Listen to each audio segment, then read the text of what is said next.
பகவத்கீதை பிரியர்களுக்கு என்னுடைய அன்பு கலந்த வணக்கங்கள். ஸ்ரீ கிருஷ்ணா அர்ப்பணம். ஸ்ரீமத் பகவத்கீதையின் 2வது அத்தியாயம் சாங்கிய யோகம்.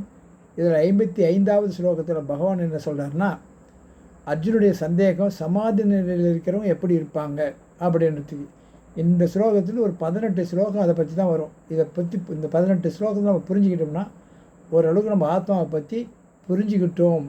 அது முழுமையாக நிலை அடையத்துக்கு நம்ம 18 அத்தியாயம் படித்தா தான் நம்ம அந்த பேரானந்தத்தை அடைய முடியும். அதால் முதல்ல நம்ம புரிஞ்சுக்குவோம்.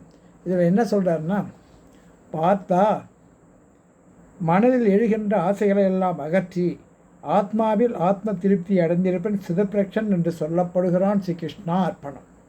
ரொம்ப சிம்பிள் உதாரணம் என்னன்னு கேட்டிங்கன்னா, ஒருத்தர் தியானத்தில் உட்காராங்கன்னா வெளியில் ஓடக்கூடிய எண்ணங்கள் எல்லாத்தையும் விட்டுட்டு உட்காந்தாதான் தான் தியானம் கைகூடும். அப்போ மனசில் எழுகிற ஆசைகள், யார்கிட்ட பேசணும், சண்டை போட்டோம், நல்லது செஞ்சது எதுவுமே நினைக்கக்கூடாது.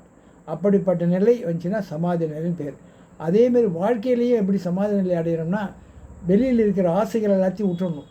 ஒரு சனிப்பட்ட ஆளாக இருந்தால் ஆசைகள் என்ன கிடைக்குதோ அதை வச்சு வாழலாம். குடும்பத்தில் இருக்கிறவங்க என்ன பண்ணணும்னா, ஒருத்தன் பஸ் வாங்க நினைக்காத, பணக்காரனாக இருக்குன்னு நினைக்காத, ஏழையாக இருக்குன்னு நினைக்காத. நம்மளுக்கு என்ன குடும்பத்தை அவனுக்கு தேவை, உணவு, தங்கத்துக்கு இடம், கட்டிக்கிறதுக்கு துணி, அப்படி நினச்சி ஏதோ படிக்க வைக்கணும். அதை படிக்க வைக்கலாம். கவர்மெண்ட் பள்ளிக்கூடம் இருக்குது, அதே படித்து பெரிய ஆளாக வரலாம். கவர்மெண்ட் படித்தவங்களும் நிறைய பேர் கலெக்டர் ஆகிக்கிறாங்க.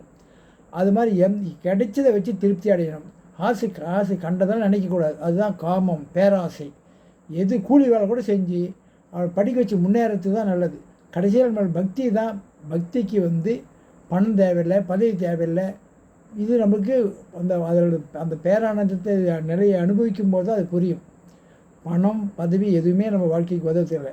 ஆசை இல்லாமல் இருந்துனா ஏழை பணக்காரன் கடவுளுக்கு இல்லை, நம்மளாக உருவாக்கிறது. போய் இப்போ 1 கோடி ரூபாய் கொடுத்து தான் தரிசனம் பார்க்கணுன்னு அவசியம் கிடையாது. இப்போ உட்காந்த இடத்துல சாமி கும்பிட்டு நாங்கள் வருவார். அது அந்த பக்தியில் போகும்போது நம்மளுக்கு புரிய ஆரம்பிக்கும். ஓம் சக்தி ஓம் ஓம் தத் சத் கிருஷ்ணா அர்ப்பணம்.